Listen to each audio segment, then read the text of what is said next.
Hello and welcome back to a new episode of Grand Tactician The Civil War, where we are playing the Union career mode. Last episode we defended Staunton and pushed closer to Richmond. And for this episode I wanted McClellan to hunt down Lewis' division. But why would we do that when Richmond is right there? And it is open for the taking. Only about 1,000 soldiers from the Army of Northern Virginia are defending the Confederate capital.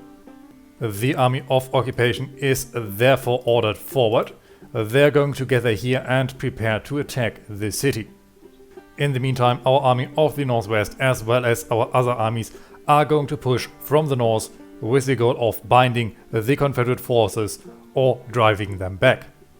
This move of course means that the restructure of our army has to wait, but I think this is absolutely worth it. So let's press play and watch how our soldiers are moving.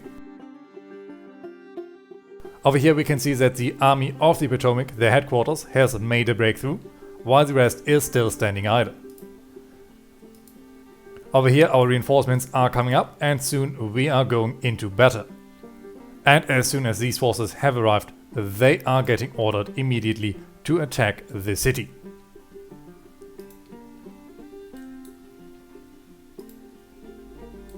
We can see that the organization of our forces is starting to crumble a little bit. But maybe this is going to be the killing blow for our enemies. And therefore I'm willing to risk a lot just to end this war a little quicker. I don't believe that this war is going to end once we have taken the city, but the Confederates are going to lose a lot of support and they're going to lose one of their most industrialized and one of their largest cities. After that, their forces are going to be dispersed over the entire south, and we should have an easy time cleaning that up. In the meantime, we are going to focus on capturing different important cities in the south. Now let's have a look how this situation is going to develop. We can see that our 4th division has rushed in, and this alone was enough to send the enemy back.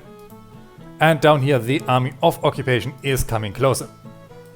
We can see that the Army of Northern Virginia is in fighting strength, but it appears that they are the only unit that can fight. Let's send our soldiers onto railroad movement. The orders have been given and our men are rushing forward. Some of them are walking on foot, others are going to use the railroad, and we can see that the Army of Northern Virginia is here. They have been in contact for a short while, and we can see that the Confederates continue to run. Our headquarters have made it onto the battlefield, and with the next day the 2nd Division should also arrive on the battlefield together with the forces of the Army of Occupation. The enemy still cannot decide whether they want to withdraw or if they want to fight, but I can guarantee them that up here only death is waiting for them.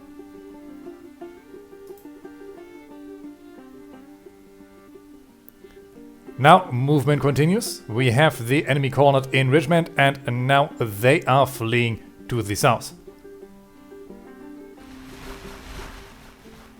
Over here Porterfield's division with over 1,000 soldiers is trying to break out.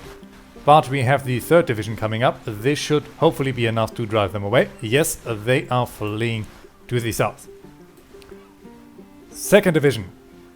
You are going to pursuit. You're going to use the railroad if possible. This should hopefully make sure that you can catch him out. Department of Pennsylvania, the headquarters have been delayed. Let's order the men forward.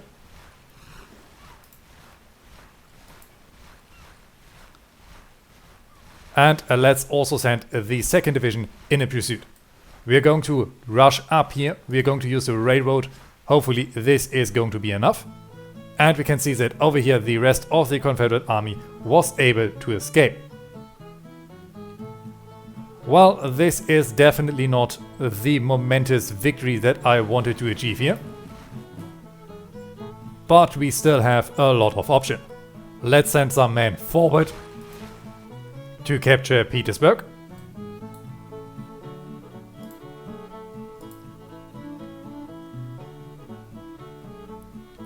And after that our forces can start to regroup. And we have received news from the lower seaboard theater. There was a battle fought at Galveston Harbor and the Union was victorious. The Galveston garrison has been evacuated and Union controls most of Texas shoreline. Very good. Over here, Porterfield's division is trying to rush out. And we are now officially contesting Richmond. It is only a matter of time until we capture this city. More of our forces are coming up and we have to be careful if the rebels are trying to take out our raiders. Over here we have the Army of North Carolina withdrawing. It looks like the Confederates had hastily recruited that unit. And to our northwest, I want Morgan's raiders to move forward and to finally deal with the Army of the Northwest. Lewis' division is regrouping over here. More of the Confederate forces are withdrawing and it looks like they have to build a POW camp. Let's make sure we can go and liberate that in time. 2nd Division, you're going to march down. And it looks like we can also soon take out Fort Williams. They only have 52 people guarding this position. And once over here we have taken over West Point and its vital military installations, we should have plenty of time to focus on this little fort. Petersburg is now under siege. And it is going to take a little bit of time until we have our forces reorganized. And it looks like we actually are in an engagement. The numbers in this fight are about even, but it looks like the Confederates are going to receive reinforcements a lot later than we do. Gentlemen, today is October 5th, 1862. Our scouts report the enemy is near Richmond, Virginia, and our army is to prepare for battle. We are facing the Army of the Potomac under command of Maxcy Gregg with strength of some 2,000 men and 8 guns. The enemy army is battle experienced and the morale is reported to be determined. Reports indicate their supply situation is outstanding. The supply state of our army is outstanding as well. The battle can begin and our men are moving out. We can see that the enemy has deployed over here and our soldiers are marching forward to meet them in Mechanicsville. There's a bridge over here that the enemy could use, but they could also use Lee's bridge to cross the Chickahominy over on this side. There are multiple forts over here, but I hope that they're going to use the most obvious route. To our north we can see that some of our forces are coming up to take over this objective. We have 18 o'clock, meaning that the day is going to come to a close very soon. Orders have been given and soon our soldiers are going to move out. We can see that the enemy's forces are coming up. They are starting to cross. Their vanguard is going to move forward. And they have successfully taken over the bridge. Our forces are coming up and it looks like we are going to meet them right over here. Our men are going to engage the enemy as soon as they get in contact. But this will have to wait for the next day as this day has now ended. The next day of fighting can begin and I've spotted a very interesting opportunity. A large majority of the enemy force has clumped up to our flank and therefore I've deployed soldiers to immediately tackle them. You could consider this cheating, but on the other side this is far too tempting to ignore. Our flank continues on this side with more rebel reinforcements coming over this road. Further to the north our soldiers have entrenched in the woods to protect Bowling, but I don't think that these soldiers are going to seek any combat at all. Now let's press play and enjoy the show. Our men are immediately opening fire and we can see that the enemy is plopped up, ready to get shot to bits. Some of our soldiers do not have the range to reach them. Let's get our men forward. And over here, let's send our men onto the enemy flank. The rest of our soldiers need to hang back to greet the enemy reinforcements that are currently making it onto the field. I want our cavalry to march up and to outflank the enemy. And in the meantime, we are going to annihilate these forces. Our soldiers are outflanking the enemy. Many of them are going to lie down. And over here we can see that the 17th North Carolina and the 55th Virginia are going to come up.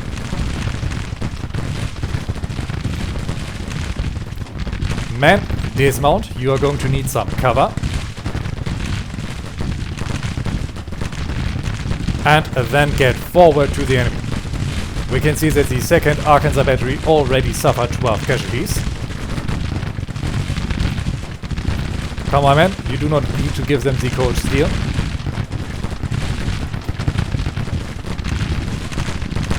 There's the dispatch. Maybe we can get them forward and allow them to open fire sooner. And we should simply see this Confederate line melt and disintegrate.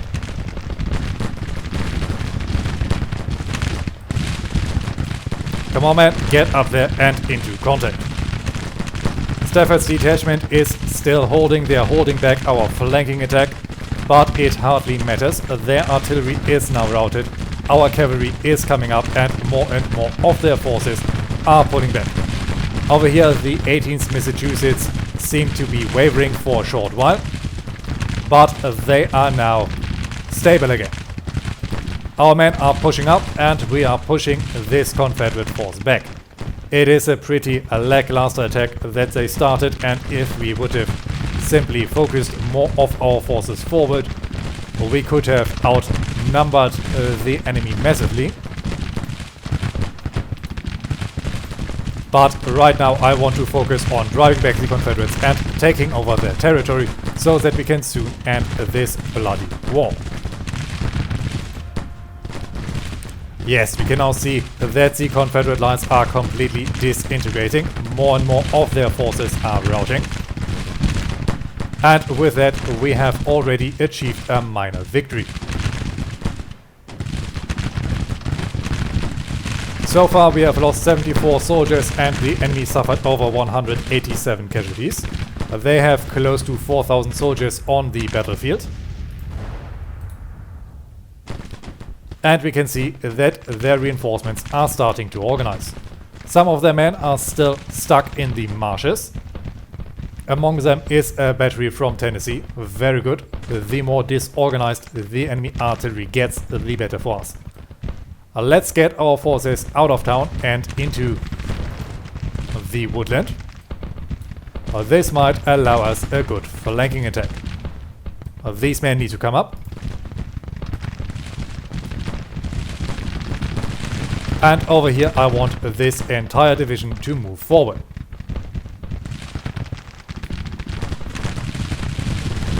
Firefight over here is still going on. It is quite heavy. The 15th North Carolina is trying to withdraw. They have a good amount of soldiers, but now they are also driven back.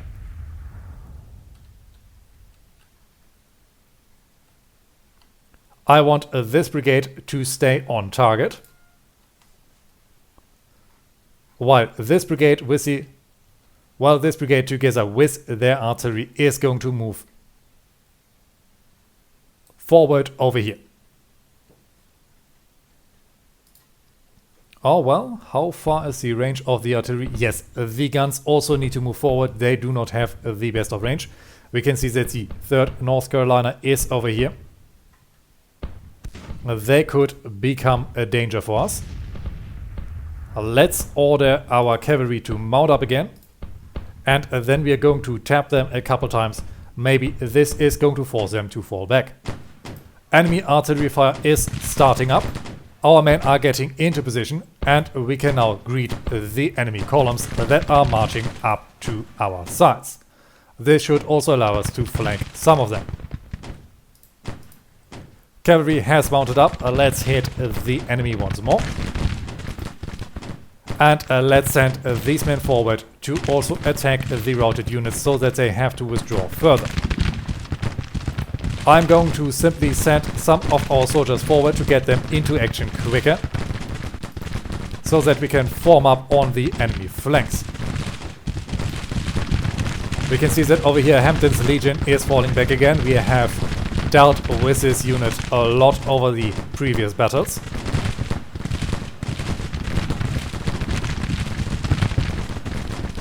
Over here, these cavalrymen do not need to give the enemy the cold steel. And they can also dismount. 18th Massachusetts move forward. Cavalry move up over here. And our artillery is able to hit enemy guns. Let's order them to open fire to protect some of our boys. I don't think firing down this line is going to help. There are a bunch of buildings in the way. These artillery pieces are going to be positioned right here.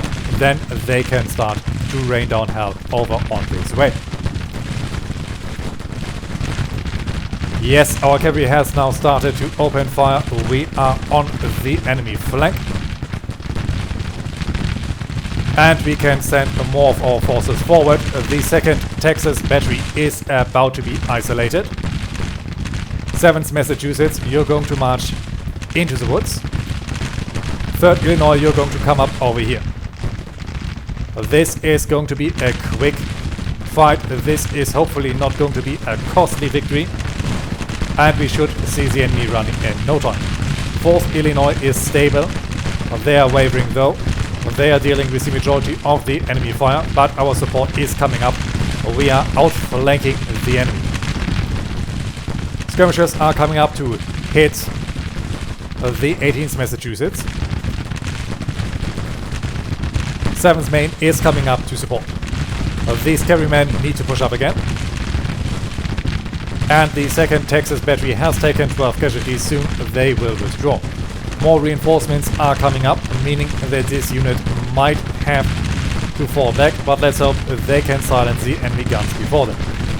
Let's send these men forward to maybe get on the enemy flank.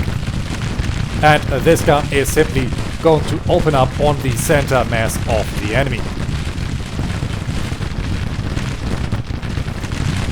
This is some very good fire. The 18th Massachusetts is still confident. They suffered about 50 casualties. But over here, support is coming up. Cavalry from Alabama is on the field, but we are pushing forward.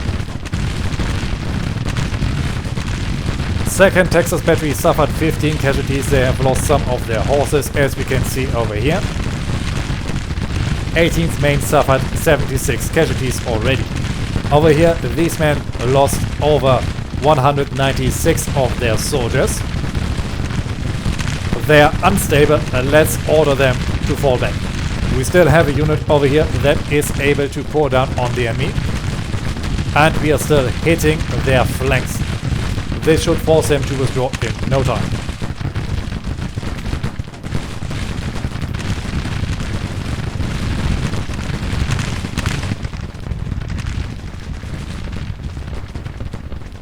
It looks like our cavalry over here was able to drive back the enemy cavalry. Let's send these men over. And it is time to mobilize these forces into the attack. We're simply going to send them up. Over here, the 4th Illinois broke. I cannot blame them. They have lost over 280 of their soldiers. This would be enough to drive back even the most seasoned unit. 18th Massachusetts suffered over 144 casualties. They are also soon going to break. 2nd Texas battery suffered only 23 casualties. I thought they would be gone by now. Let's order these men to retreat and hope they can make it without breaking. They are now suffering severe casualties, and this unit is going to replenish in due time. 4th Tennessee is still on the field together with the 1st Alabama. This is what they have on the flank of their own line. And in the rear we can see that the 5th Tennessee battery has started to set up. This seems to be a fresh unit. Many of these units are freshly recruited, it looks like, or haven't seen a lot of combat yet.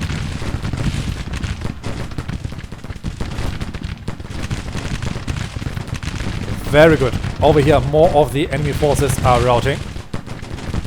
Let's get the men up.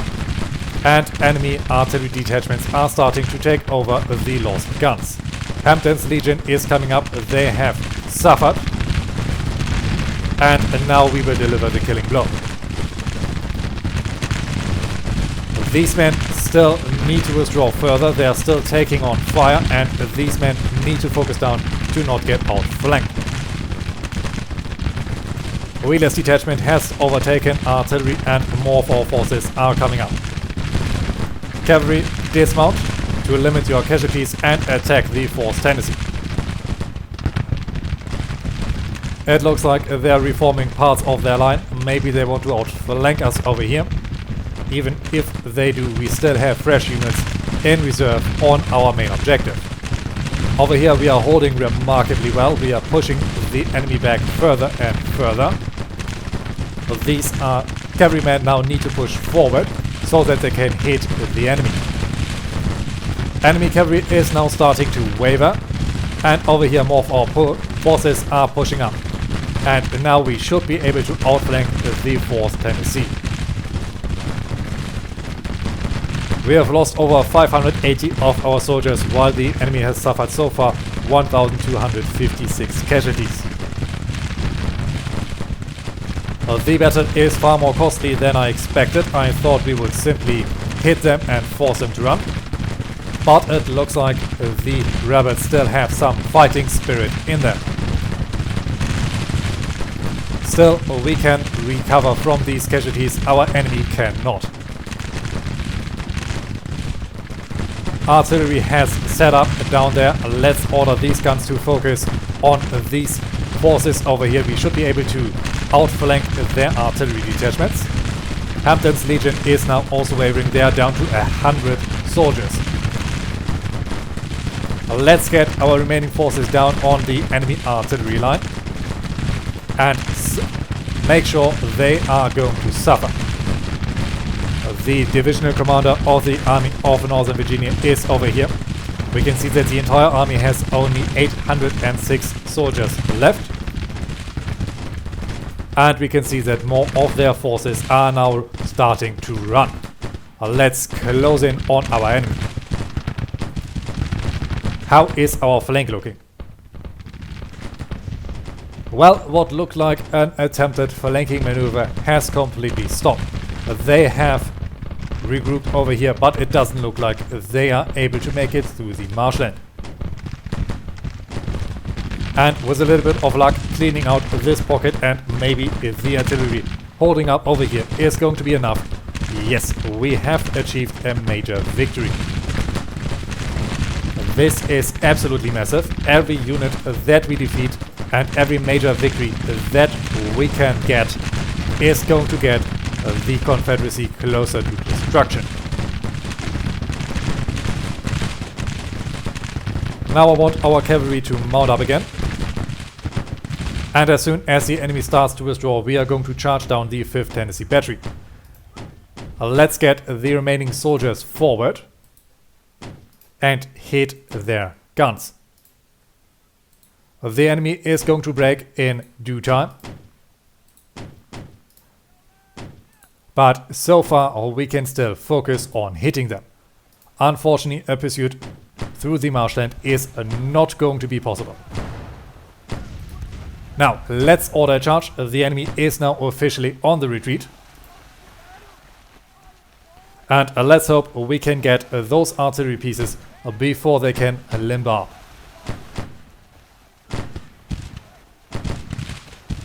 And it would be absolutely massive if we could actually offer our enemy to surrender to us. I think many of the Confederate commanders would like to do so. And yes, we have hit the Tennessee Battery. They are taking some casualties. Let's order our soldiers forward to make sure that the enemy is not going to give any cover fire whatsoever. We can see that the guns are withdrawing, and it looks like the entire unit has surrendered. Let's follow it up with the 2nd Texas if we can. If we can't, this is of course also fine by me. We are inflicting casualties. We have also suffered a few ourselves. 2nd Texas is almost destroyed. They are down to 1 man. meaning that even if this unit gets away, yes, they're destroyed. 49th Virginia is also there. Maybe we are able to catch them, maybe not. Thanks to the marshland, we are hopefully a bit quicker than our enemy. 49th Georgia is retreating directly into our cavalry. Maybe we can close in once more. 62 men are remaining.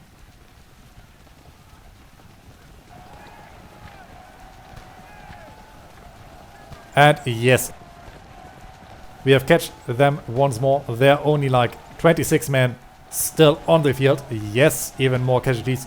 13 men are remaining, and this is an entire regiment wiped out. I am very happy with the results of this fight. If we take a more detailed look on our casualties, we see that we have suffered 102 men killed and 444 wounded. 106 men became missing, meaning that we have total losses of 652 soldiers. On the Confederate side, however, they suffered 239 killed, 1003 wounded, as well as 488 soldiers missing, meaning that they lost over 1730 men, 35% of their corps. They have also lost 11 artillery pieces. And without the Tredegar ironworks in Richmond, I doubt that they have the industrial capacity to replace those guns. This was a quick engagement, and we have won another major Federal victory. After our glorious victory at Richmond, the Army of the Potomac is fleeing in a panic, and General Bridges becomes a national hero. Lieutenant Colonel Gordon loses face, and the support for the rebel cause wavers. And from the 1730 casualties that we have inflicted, over 637 men were captured. We were also able to capture 792 rifles and 6 artillery pieces. And we should now see a mass rout of the enemy. And I feel I have read this headline before. But now we have the much more exciting news. Richmond has fallen. The Confederate capital has been taken and the president flees. The Southerners are in shock while the Union presses on. Multiple of the Confederate units are routing, and over here we are about to capture Petersburg. To our western flank, Morgan's raiders are still moving up to the Army of the Northwest, but I hope that this time Morgan is going to engage. He has over 1,900 men present on the battlefield, while the enemy only has 29. Down here, McDowell's raiders have taken Raleigh. They're currently besieging it, and we can see that the Army of North Carolina has formed up in the region. They have over 1,050 soldiers and 4 artillery pieces, meaning that they could be a match for McDowell's men. I've quickly spent a little bit of time organizing our forces. The Army of Occupation is going to stay behind in Richmond until the rest of our men are in position. And in the meantime, the Army of Northern Virginia is going to take position over here, while other parts of our forces are going to capture Petersburg, and we are also going to push the enemy all the way down here. After that, we might cross the river and start to attack Norfolk. We can see that over here Porterfield's division is unwilling to make contact. We have multiple soldiers over in the area. He is trying to slip away, and it looks like he is going to succeed. This is quite a shame. But as soon as our men are in position, we can push forward. The commander of the Army of the Potomac is going to push up to Petersburg himself. 1st Division has taken the city.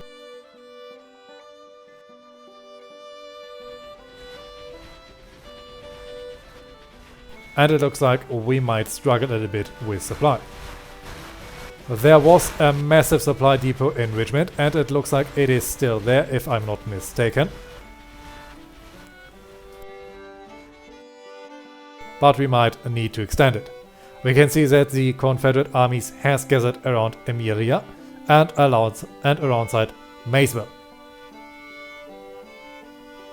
Down here, further Confederate forces are gathering at Louisburg.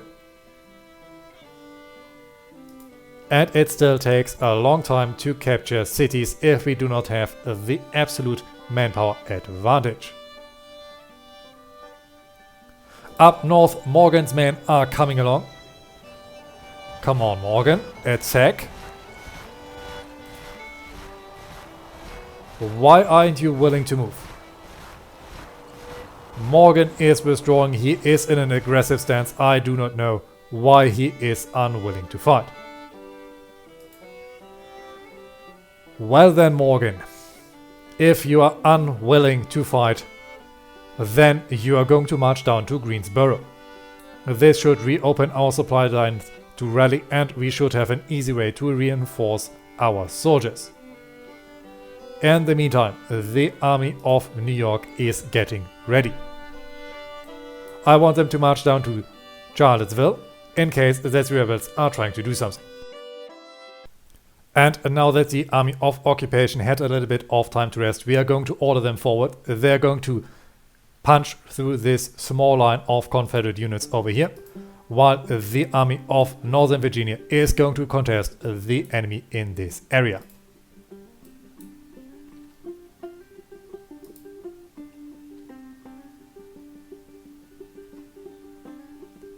But we need to make sure that these units are not using the railroad. Very good. It looks like they are not doing that, because otherwise they might arrive far too early for our soldiers to intervene in the fighting. Army of Potomac is in position. We are now about to capture Petersburg. It is only going to be a matter of days. We can see that the Hamptons Roads Squadron is over here. They have a couple ships, but we are not really going to bother about those.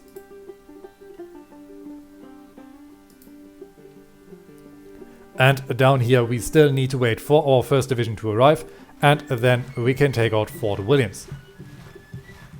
Oh well, actually Fort Williams only has 51 soldiers.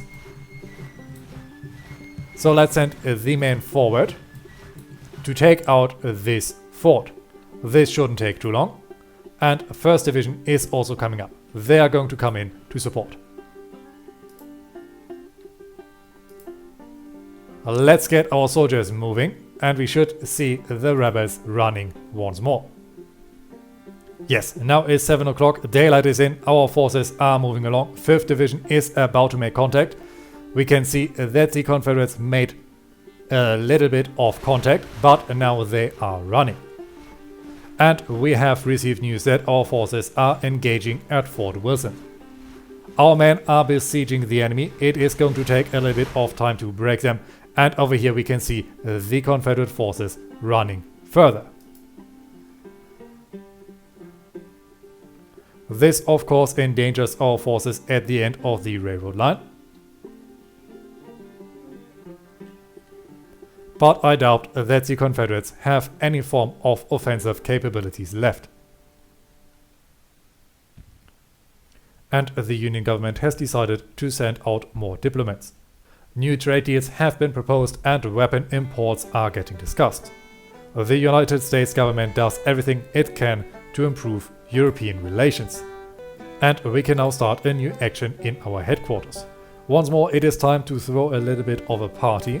This is going to give us more influence that we can use for better projects. There's currently not much that we can finance on the military side of things, but I think it would be wise to invest into a project that improves our civil order. This is hopefully going to reduce the amount of civil unrest that we are going to face in the south. We're now low on prestige, and we can see that Porterfield's division is withdrawing. They have 1,600 soldiers. And in international news, a civil war has broken out in Transvaal. A Boer rebellion is getting fought, and the rebel showman has been routed. Battles are getting fought to overcome the Basotho, and there are further tensions with the Zulu. I guess we have just received a newspaper with a lot of news from Africa. And in Western theater news, there was a battle fought at Perryville. The battle ends inconclusive and the Confederates withdraw from Kentucky. And an unusual acoustic shadow has been observed.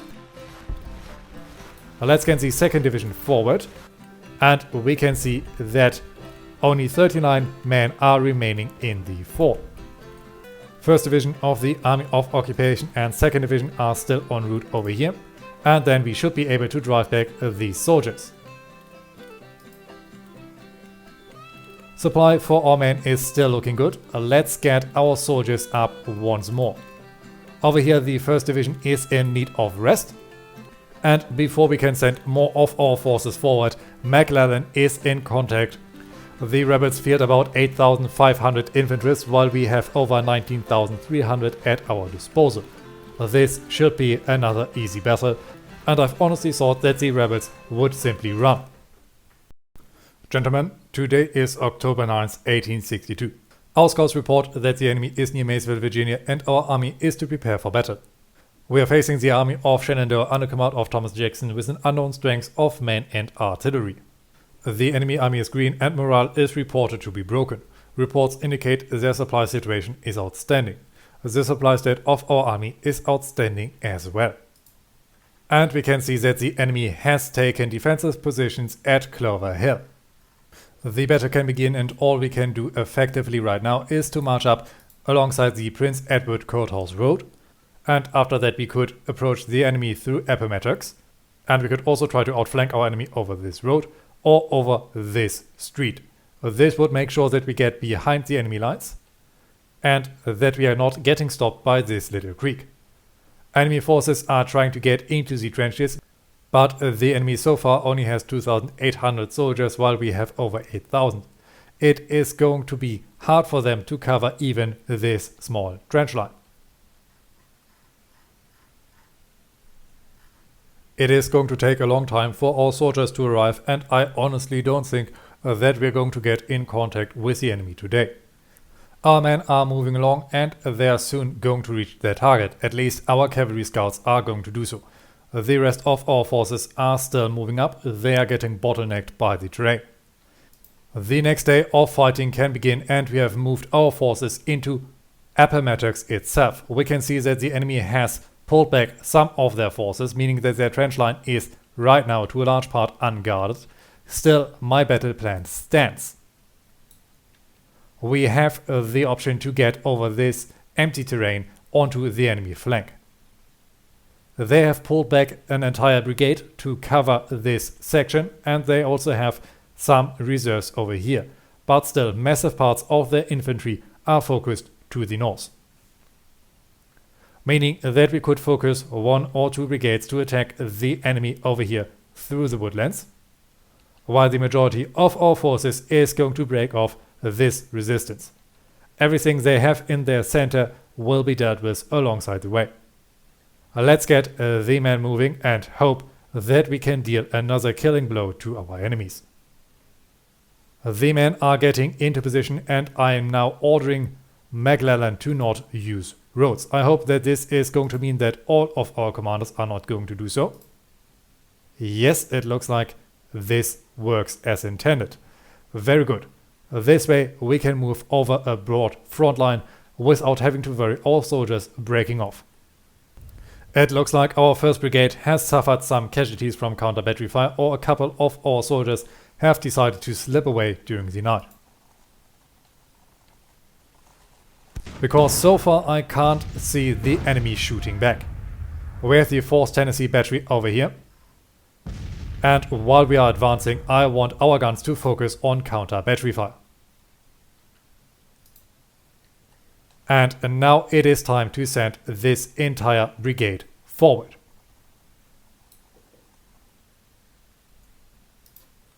Over here, this brigade can advance as well. And over here, this large brigade is going to do the same. They're going to march up over here. Our artillery should have the option to shell their guns, while the infantry is going to swarm around and going to attack these guns from the side. Headquarters keep up with the soldiers, the same goes with the army command. And so far there's still no sign of enemy reinforcements. We can see that the brigade commander over here is moving forward. The 3rd Mississippi and the 1st Texas Battery are in movement.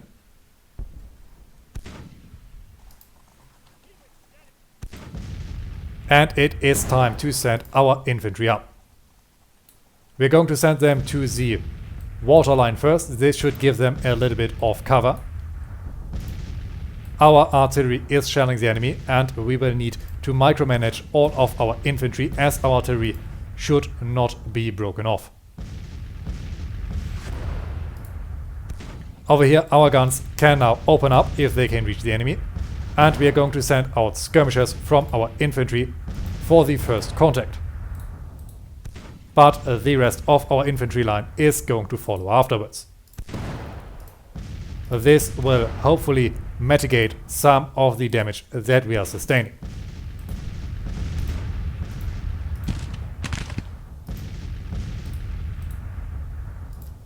Let's get the men forward, and over here the 6th Indiana Infantry is going to march up on the flank of the enemy. These guns are unfortunately unable to hit, it looks like. Let's get them further on the flank. And now that our flank is protected, we can send the rest of our forces forward. These men unfortunately need to get into direct contact with an entrenched enemy, and we need to slow down time just a little bit. We have cavalry over here, but so far I don't think it would be wise to rush them out. These guns are on fire at will. They should be able to hit some unentrenched enemy cavalrymen.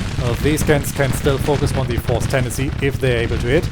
They should also hit some entrenched enemies. Now it is time to send these men forward. The 30th Pennsylvania is going to hang back and protect our flanks, and over here we can see that the 9th Indiana is wavering. They are not experienced fighters yet, meaning that there might be some problems with these units. 6th Indiana is opening up on the 1st Texas battery. And I hope the 9th Indiana is not going to break. They have taken 77 casualties. I guess they're under direct fire from canister shots. So these guns have set up. Let's order them to open up on the enemy lines. It doesn't look like the enemy is going to send in forces from over here. They have some detachment, but they also have some larger regiments. Let's get our men on the enemy flank. We can see that these entrenched troops are now getting outflanked. These guns can still open fire. Let's get our army commander back, and the 30th Pennsylvania forward to protect our soldiers in their advance. Yes, this is the first unit of enemy guns routed. We can also send out skirmishers, so let's do that to focus on the 11th Georgia, while the 30th Pennsylvania is going to hit the 5th Louisiana, forcing them to fall back. These men can now focus once more on the enemy in front of them, and these men have stabilized their lines. Let's get them forward once more, and we can see that over here the 3rd Virginia is coming up. They only have 10 soldiers, so it really is not going to matter what they do. The 14th North Carolina and the 13th North Carolina are putting up a stiff resistance, but they are taking many casualties and they are getting outflanked.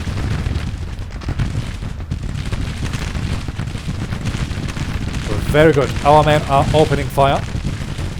I want these skirmishers to focus on the men from Virginia, while these men are going to focus on the 5th Louisiana. But it doesn't look like they can. Very well then.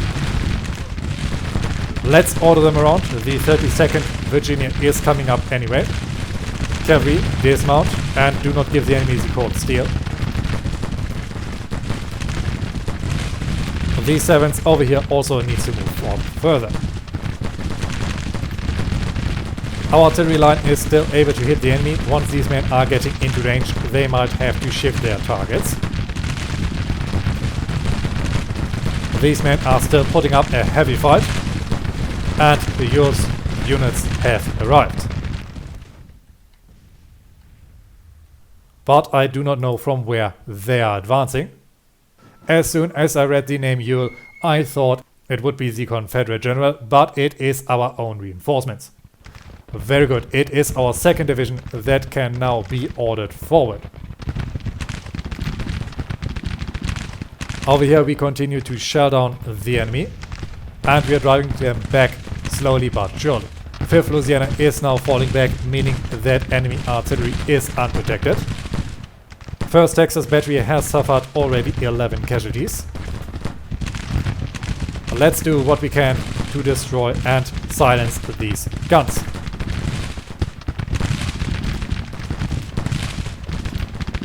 Come on, man, get ready, open fire. Over here we can see that the 1st Confederate units are running. And we can push forward with our advance. More of them are now leaving their fortifications. We are leaving some of our dead behind, but we are still moving forward. Very good. Over here the Texas Brigade has broken. Let's get the man up. And these artillery pieces I want to focus over here. They should hopefully be able to shell enemy reinforcements if they come up. Over here the 1st North Carolina Cavalry is putting up a valiant fight, but they are completely outmatched.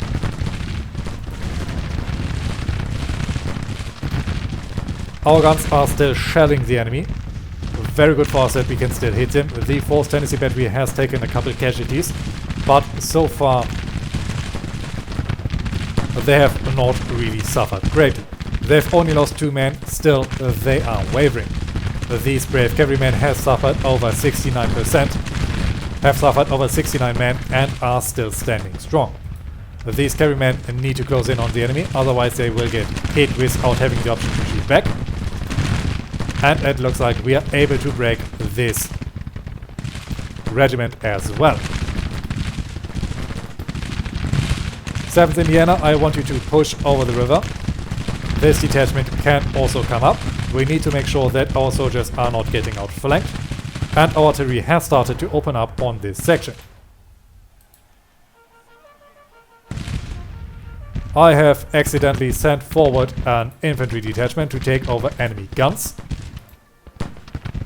That was not intended, but it is going to work as we now have a major victory at hand. It looks like they are not going to be able to stop us from capturing some of their artillery line. Let's get the men up and running. And if possible, I want our cavalry to mount up again. Maybe we are able to destroy another Confederate regiment.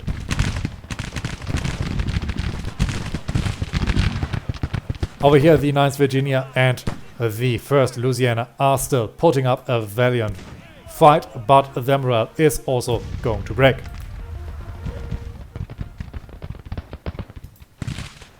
And now we are about to capture the crossing at Harrison's Farm.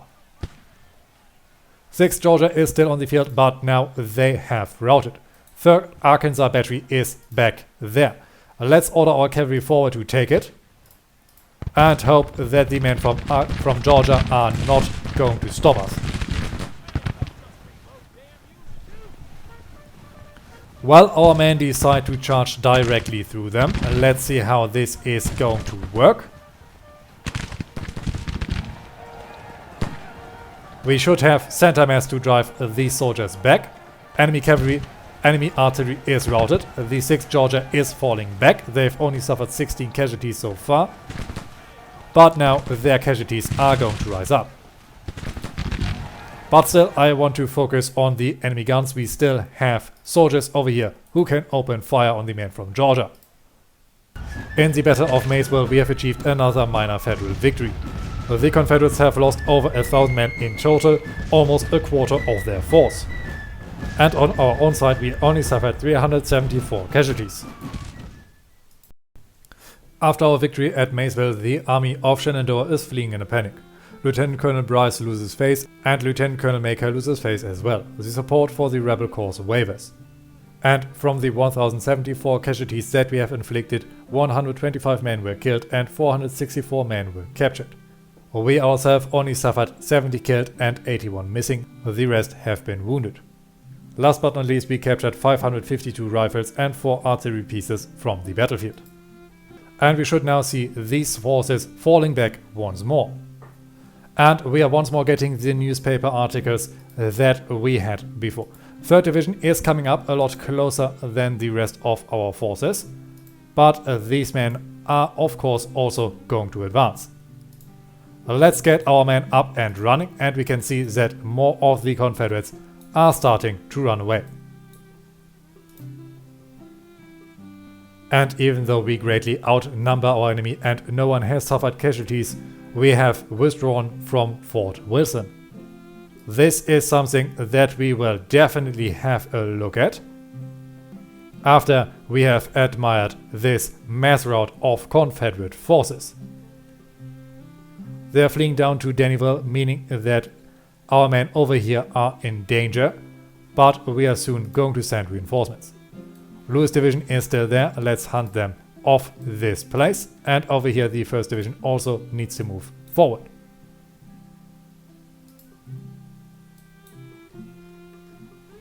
Now, how is this situation over here looking? We have Porterfield's division in the area. Maybe this was the reason why we have run away. I honestly do not know, and I do not understand. Department of Pennsylvania, the command can move forward. 2nd Division, it looks like they need to recover.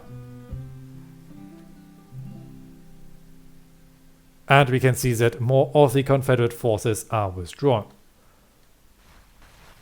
Over here, Lewis has to march through our own lines. He has suffered casualties. And our own men are now starting to set up. More Confederate units have been routed over here. And it looks like our main job right now is to be on the pursuit. Headquarters also move up. Together with the 2nd Division. The 3rd Division over here is part of the Department of Pennsylvania, if I'm not mistaken. And over here we are about to capture Petersburg. The Confederate armies are in absolute shambles. We can see that over here in Louisburg they are still setting up. They have 1,000 soldiers, they could outnumber us. And over here we are making good progress in our capture of Raleigh. Now, where is Morgan? Morgan's men have set up over here. I would love to send them down to Lynchburg to cut off an enemy retreat line. But I do not trust Morgan to fight. Therefore, he is going to march down to Greensboro. And over here we have the Army of New York. They are still unable to move. And our forces are once more in siege combat at Fort Wilson. Let's hope we can get the fort this time. We cannot order an assault, but we should have the absolute superiority over the enemy. We have 8 artillery pieces present at the battlefield, while the fort also has a little bit of firepower. Now, before we end this episode, it is nice to see that after our massive victories, we have finally a slight advantage over the enemy. And if we take a look on the overall strategy, we can see that the national morale of the Confederates has finally dropped below ours. Their national support is still a little bit higher, and the morale of both of our armies is crumbling, but theirs is absolutely devastating. We can see that they only have 19,700 men left in the field, while we now have over 94,000. But it is only going to be a question of time until their support breaks down completely. Their armies are in absolute disarray, and the only thing that stops us from completely stomping them to the ground is that we are starting to outrun our own supply lines. We have made massive amounts of progress in this episode, and I hope you have enjoyed it. Until we meet again, I wish you all a great time.